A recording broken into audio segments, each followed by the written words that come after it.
ഇന്നത്തെ ഗോസ്പലിലെ ഒരു വരി പോലും ആത്മാർത്ഥതയോടെ എനിക്ക് വായിക്കാൻ പറ്റില്ല.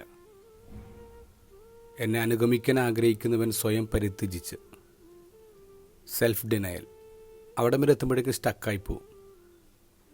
അതിനുശേഷമുള്ള കുരിശ് എടുത്തുകൊണ്ട് വരിക, മരിക്കുക എന്നൊക്കെ ചിന്തിക്കാൻ പോലും പറ്റാത്ത കാര്യമാണ്. കാരണം ഇവിടെ സെൽഫ് ഡിനയൽ പോലും നടക്കുന്നില്ല, സ്വയം പരിത്യജിക്കൽ പോലും നടക്കുന്നില്ല എന്നുള്ള ഒരു എക്സാമ്പിൾ പറയാം. 30 വർഷം മുമ്പ് ഒരാളുടെ ഫോട്ടോ എടുത്തിട്ട് അത് 10-100 പ്രിൻ്റ് എടുത്ത് ആളുടെ പരിസരങ്ങളിലും മതിലിലൊക്കെ ഇങ്ങനെ പതിപ്പിച്ചു കഴിഞ്ഞാൽ നമ്മൾ പറയും ആൾക്ക് അസുഖമാണ്, ഈസ് എ നാർസിസിസ്റ്റ്, സ്വയം പ്രേമിയാണ്.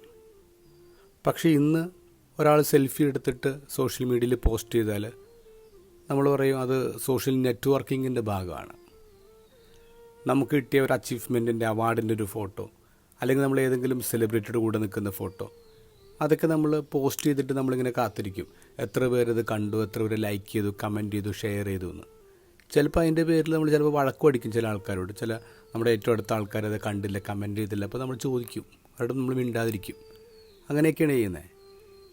നമ്മളൊരു സെൽഫി എടുത്ത് പോസ്റ്റ് ചെയ്യുന്ന പോലും ഈ സെൽഫ് ഡിനയലിനെതിരാണ്. നമ്മളെക്കുറിച്ച് തന്നെ അങ്ങനെ കുറേ ചിന്തിക്കുന്നു എന്നുള്ളതാണ്.